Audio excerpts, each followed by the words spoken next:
begin handwriting today, I'm going to first of all think about our muscles in our fingers and doing things with them so that we can strengthen them. So when we're holding our pencil, we've got more control and we can have more pressure on the pencil holding it on the paper. So what I'm going to use today is some Play-Doh.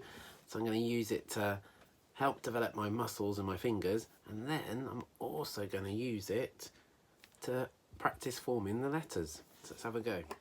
Now if you haven't got Play-Doh at home, maybe you could have a look on the internet together for some recipes to make it, so the next time you go to the shop you can make some Play-Doh at home. And if not, you could always have a go at doing the water painting or the glitter tray or the other ways that we've practiced doing the letters. But first of all, just to get our muscles and our fingers going, if you have got some Play-Doh, play with the Play-Doh in your fist first of all and really squeeze those fingers, particularly the hand that you write with. Really squeeze it up, feel those muscles, squidge it through as much as you can. You can have a go at splatting it down, crunching it up. What can you do to get those fingers moving? Another good thing to try and do to give your wrist as well some strength is to try and roll the Play-Doh into a ball, if you can do that. Can you do that? And then firm it. And other things, maybe try and roll it into a sausage. All the different things that you can do to Play-Doh. Let's have a good play. Use all your finger muscles. And then, once you've done that, we'll have a go at forming our letters. So I'm going to start with the one we've been practicing this week.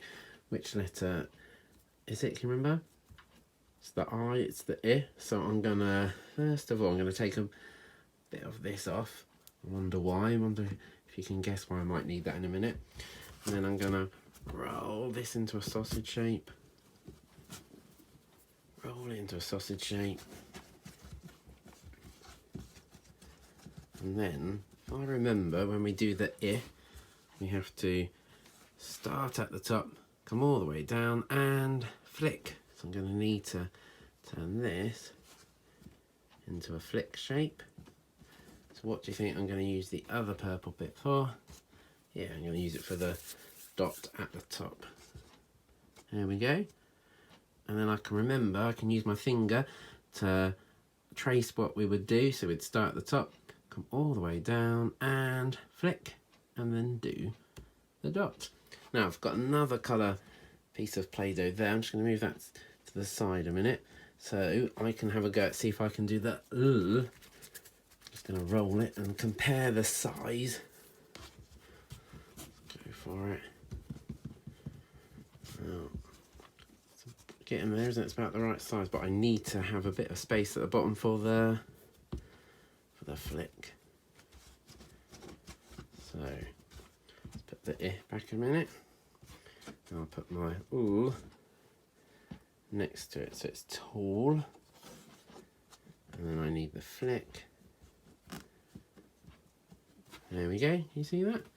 And then I can go start at the top, come all the way down and flick.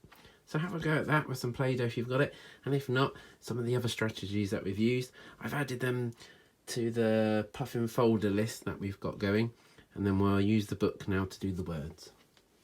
So we'll have a go at doing it on the words if you're ready. Remember, like I said before, if you're not, just keep practicing it on the page by itself until you're ready.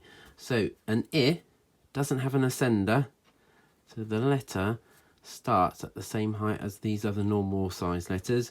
So start at the top, come all the way down and flick, and then do your dot just above. And have a look at the dots. Remember, not a big football, just a bit of a small dot, please, okay? So I'm going to do the same here. Now, if we look at this word before I draw it, can you see this letter here, the K, has got an ascender. So our I has to start at the same height here. Actually, where the T crosses is where it starts. So we'll do that. So start there, start at the top, come all the way down and flick and do the dot. So if you can do that carefully, making sure that you don't go as tall as the L, but you try and keep it the same height as these other letters, like this part of the D here. And we'll do the reading afterwards. And when you're ready, I'm going to put the sound buttons. Right, read this one to me, please. Pin. Do you hear that one? Right, next one. Kit. That's a picture there of someone's PE kit. Right, next one. I'll just give you a tip with this one. When you get a S on the end, sometimes, because it means more than one, it's sometimes easier to cover that up. Work out the first bit. So you work out that bit first. And then add that on the end. So you should have got lips. Let's try this one. Oh, sound buttons. Lid. And then this one.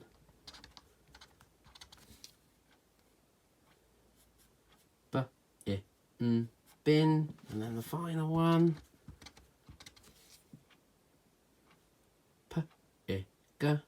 Pig. Right, well done.